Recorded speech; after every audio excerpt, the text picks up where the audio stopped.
हाय दोस्तों, जैसा कि आपको पता है कि बीपीएससी ने अंतिम रूप से अपनी आंसर की जारी कर दी है। और अंतिम आंसर की जो जारी की है उसमें यह है कि 5 प्रश्न उसने हटा दिए हैं। 5 प्रश्नों को तो पूरी तरह से हटा दिया गया है जो एक्सपेक्टेड भी थे कि हटेंगे, और 5 प्रश्नों के उसने उत्तर चेंज किए हैं। तो 5 प्रश्नों के उत्तर चेंज किए हैं और 5 प्रश्नों को हटा दिया है। तो अब कन्फ्यूजन ये है कि इन जो 5 प्रश्न और 5 ये 10 प्रश्नों से हमारी आंसर की पे क्या जो हमारी कट ऑफ थी उस कट ऑफ पे क्या इफेक्ट पड़ेगा। क्या कट ऑफ कम होगी, बढ़ेगी, क्या होगा, ये क्या हो सकती है, क्या सेफ स्कोर हो सकता है, उस पर चर्चा करेंगे। इस पर चर्चा हम इस तरीके से कर सकते हैं कि अगर हम ये देखें कि जो हटाए गए क्वेश्चंस हैं वो कौन कौन से हैं। और बीपीएससी ने देखो अपना एक मैं दिखाता हूँ आपको, इन्होंने नोटिस दिया है जिसमें कहा है कि जो क्वेश्चन हटाए गए हैं उनके सभी के आंसर जो सभी को हैं वो बराबर मार्क्स दिए जाएंगे। तो देखिए ये नोटिस में दिया है, क्या दिया गया है कि यहाँ देखो क्या कह रहा है कि इसमें देखो क्या कह रहा है, कह रहे कि अभ्यर्थियों द्वारा आपत्ति या दावा के जो निष्पादन के बाद निर्धारित प्रक्रिया अनुसार अंतिम आदर्श कुंजी प्रदर्शित की गई है। इस कुंजी में जो प्रश्न हटाए गए हैं उस स्थिति में उक्त प्रश्न के ये जो निर्धारित अंक हैं वो सभी अभ्यर्थियों को दे दिए जाएंगे। अर्थात जो 5 प्रश्न हटाए हैं उन 5 प्रश्नों के जो उत्तर अंक हैं वो सभी छात्रों को दिए जाएंगे। इन सभी के 5-5 अंक तो बढ़ जाएंगे। जिन्होंने सही भी किए होंगे उनके भी 5 बढ़ जाएंगे, और जिन्होंने रॉन्ग किए होंगे या छोड़ दिए होंगे उनको भी 5 अंक दे दिए जाएंगे। तो इससे भी हमारा जो है वो कट ऑफ जो है डिसाइड होगी, प्रभावित होगी बहुत ज़्यादा। ठीक है, आपको पता है कि 70 बीपीएससी में भी 4 प्रश्नों पर ऐसा ही किया गया था, तो इसमें भी ऐसा किया गया है।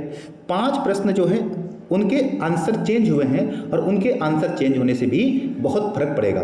तो आइए देखिए, मैं आपको एक बार प्रश्न दिखाता हूँ कौन कौन से चेंज किए हैं, उसके बाद डिस्कशन करते हैं हम कि कौन कौन से प्रश्न हैं। एक तो ये है जो एक्सपेक्टेड था कि ये हटेगा या हटेगा, ये 38वें जो राष्ट्रीय जूनियर एथलेटिक्स चैंपियनशिप जो थी, जो 2025 में हुई नहीं है, 2023 में हुई थी, उसके बाद कोई ऐसा नहीं हुआ है। तो ये क्वेश्चन तो पक्का था कि हटना चाहिए था।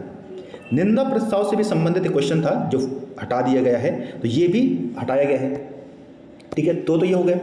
इसके बाद था एक यंग इंडिया, जो आप जानते हैं कि अखबार का नाम यंग इंडिया है, परंतु इसमें मिस प्रिंटिंग है द यंग इंडिया, इस वजह से इस प्रश्न को भी हटाया गया। वहीं जो सुभाष चंद्र बोस जी से जो संबंधित प्रश्न था, यहाँ पर जो ये सरकार है, इस सरकार से संबंधित जो शब्द ये है, इसमें मिस्टेक थी, इस वजह से इसको हटाया गया। तो 4 क्वेश्चन ये हो गए। और एक प्रश्न और हटाया गया है, वो है बिहार में पाइराइट का उत्पादन। बिहार में जो पाइराइट का उत्पादन है अभी एक भी नहीं होता है। अगर इसमें प्रश्न होता है कि कितना भंडार है, तो भंडार में तो 95% से ज़्यादा भंडार है, परंतु उत्पादन कितना हो रहा है तो इसका कोई भी अभी हमारे पास आंकड़ा नहीं है। इस वजह से इस प्रश्न को हटाया गया। तो 5 प्रश्न हट गए और 5 प्रश्नों के आंसर चेंज हो गए। तो इस हिसाब से अगर हम बात करें कि हमारे जो नई कट ऑफ कितनी होगी, तो मेरा अनुमान कहता है कि अब जो नई कट ऑफ होगी इससे ऊपर नहीं होना चाहिए। आप इसको मान करके ही आप तैयारी शुरू कर सकते हैं। जो यूआर हैं, यूआर की कट ऑफ जो है वो 83 में, आप बस 83 मानिए, मैक्सिमम से मैक्सिमम 85, उससे ज़्यादा तो जा ही नहीं रहा है। और कम से कम 81 से नीचे नहीं जाएगी, ये मैं श्योर कह रहा हूँ। तो 81 से 85 के बीच में ये कट ऑफ रहेगी, पक्का है। वहीं अगर यूआर फीमेल की बात की जाए तो इसमें आप 77 में 2 यानी कि 75 से आप 79 के बीच में मान सकते हैं।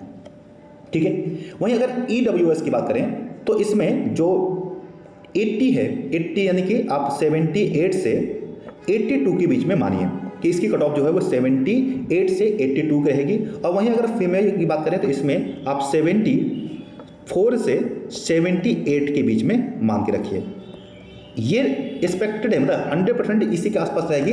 जिसको ये मान रहे हो कि इससे कम जाएगी, तो जब आपको जो अभी बताऊंगा कितने दिन बाद इसका रिजल्ट आएगा, तो उस समय देखिएगा, आप खुद समझेंगे कि हाँ इसी के आसपास कट ऑफ रही है कि नहीं। अगर हम ओबीसी की बात करें तो वैसे तो ओबीसी और बीसी 2 कैटेगरी रहती हैं, तो उसमें थोड़ा बहुत अंतर रहता है, ज़्यादा अंतर नहीं रहता है। तो ओबीसी की बात करें, जिसमें मैं बीसी की बात कर रहा हूँ, तो बीसी की जो कट ऑफ रहेगी वो 79 में 2 कम कर दीजिए, तो 77 से 81 के बीच में उम्मीद है कि रहना चाहिए। वहीं अगर फीमेल में बात करें बीसी में, तो ये आप 73 से 77 के बीच मान सकते हैं। वहीं अगर ईबीसी में बात करें तो ईबीसी में आप सभी में से 2-2 नंबर कम कर दीजिए, ठीक है। जैसे 79 है तो इसमें 77 कर दीजिए और 75 में 73 कर दीजिए,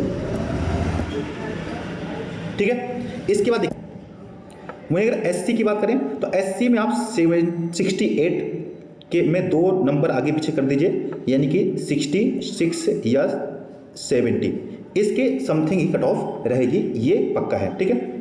तो क्या हो गया देखिए, ठीक है, एससी में 60, इसमें आप कम कर देंगे तो 68 में 2 कम कर दीजिए, 66 से 70 के बीच में कट ऑफ रहेगी। और वहीं एससी फीमेल की बात करें तो 65 में 2 नंबर कम ज़्यादा कर सकते हैं, यानी 63 से आपका 67 के बीच में कट ऑफ रहेगी। एसटी में 2-3 नंबर क्वेश्चन कम कर देंगे तो उनकी कट ऑफ डिसाइड हो जाएगी।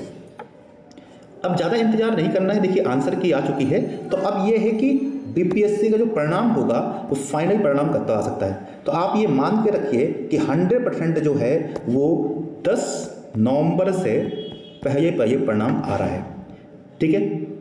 मुझे तो उम्मीद है कि 6 से 7 नवंबर तक इसका परिणाम 100% आ जाएगा, और नहीं तो 10 तक तो आ ही जाएगा किसी भी कीमत में। तो आप मेंस की तैयारी शुरू कर दीजिए पूरी तरीके से। हमने अपने चैनल पे मेंस की तैयारी शुरू कर रहा हूँ मैं, जिसमें मैं स्टैटिक्स जो डीआई का पोर्शन है वो आपको इतने आसान तरीके से करवाया जाएगा कि चाहे कुछ भी हो जाए आपका डीआई राउंड नहीं होगा। मुझे खुद 3 बार बीपीएससी मेंस का अनुभव है और मैंने डीआई एक बार भी मेरा राउंड नहीं हुआ।